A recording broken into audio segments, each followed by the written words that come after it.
To understand carrier operations, we must take a brief look at the physics of a carrier launch and recovery.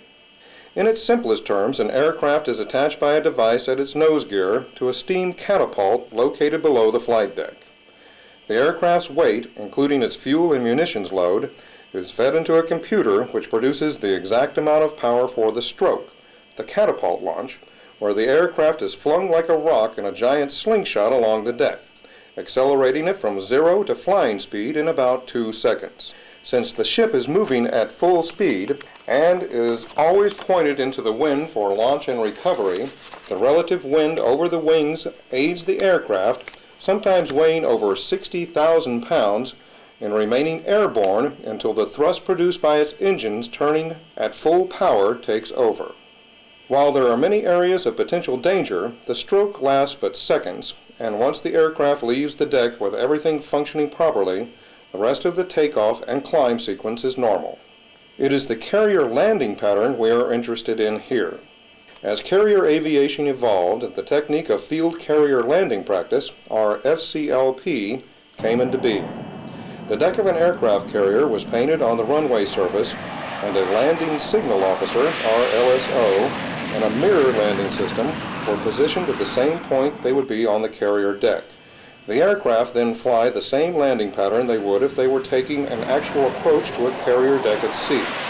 The LSO monitors the approach and controls the evolution, either giving the pilot the signal indicating a successful approach to the arresting gear, or signaling a wave-off where the pilot must immediately add power and go around again to set up for another approach. It is not feasible to set up and run a steam catapult underneath a runway on land. But setting up the simulated deck of an aircraft carrier with a mirror landing system requires nothing out of the ordinary. And since the relative movement of an aircraft carrier going 40 miles an hour and an aircraft approaching it at 150 miles an hour is insignificant, the simulation works. It is also not feasible to set up the arresting gear as it would be on a carrier deck. Ordinarily, the carrier has 4 arresting cables at the approach end of its flight deck. The aircraft, using the signals from the LSO and its mirror landing system linked to the ship's system, continues its approach with its tail hook extended. An optimum landing is for the hook to catch the number 3 wire. If the hook engages the wire successfully, the pilot has executed a good trap. If it misses, the pilot must have the aircraft at full power to maintain flying speed off the front of the carrier, and as with a wave-off, they must go around again for another try. As we've mentioned, the pattern must be precise. The altitudes and approach speeds never vary. By practicing the technique ashore, pilots develop a feel or a kinesthetic sense of what a precision approach must be. In this regard, the physiology involved isn't much different than developing a successful golf swing. The golfer practices the swing repeatedly until the motion, or the feel, is natural, and the golfer is now ready for a match. The pilots who pass their graded field carrier landing practices are as ready as they'll ever be for the real thing. With FCLPs, the wind is critical. A ship can always turn into the wind at sea. An airfield cannot. Therefore, if there is a significant crosswind, FCLPs will be postponed. The simulated carrier deck on an airfield must always have the wind coming directly down the runway. In the case of Naval Air Station Joint Reserve Base Fort Worth, there is only one runway. The number on the approach end indicates the compass direction the runway is laid out. Hence, runway 17 indicates the runway is pointed to 170 degrees, or 10 degrees east of due south.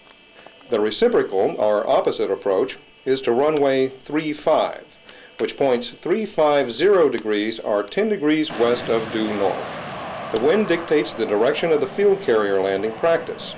When the wind is from the south, runway 17 will be used, and from the north, runway 35.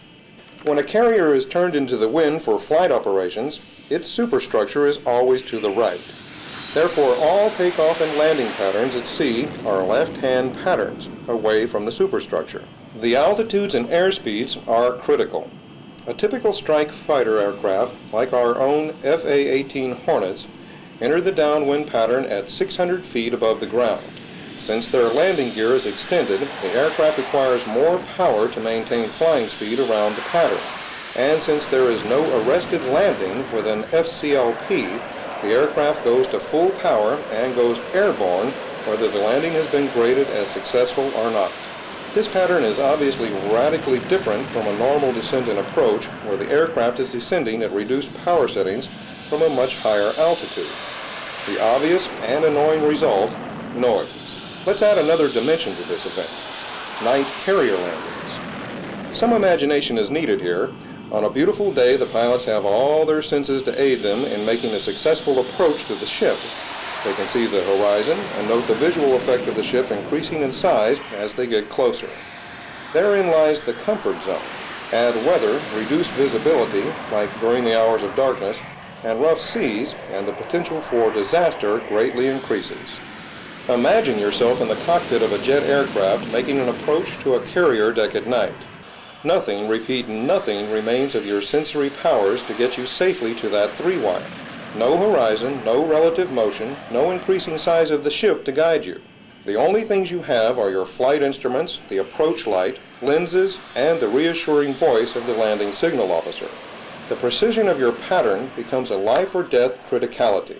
You have to be exactly on speed. You have to be precisely on your altitude, and you have to constantly cross-reference your instruments to keep the nose and wing altitude and descent rate perfect. Now imagine that you're 600 miles from the nearest land-based airfield and you have enough fuel to go only 100 miles. This is the definition of intense, and this is why night field carrier landing practices pays dividends.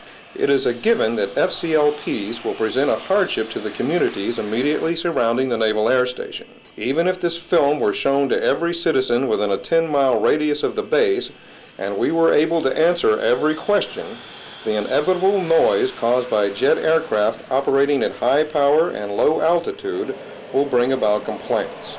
It is our fervent hope that this short tape will bring about a better understanding of the required pattern and help you, our good neighbors, to endure the annoyance with us. The inconvenience caused by the extra noise is an unfortunate but necessary consequence to ensure our nation's defense posture and to maximize the safety of our pilots.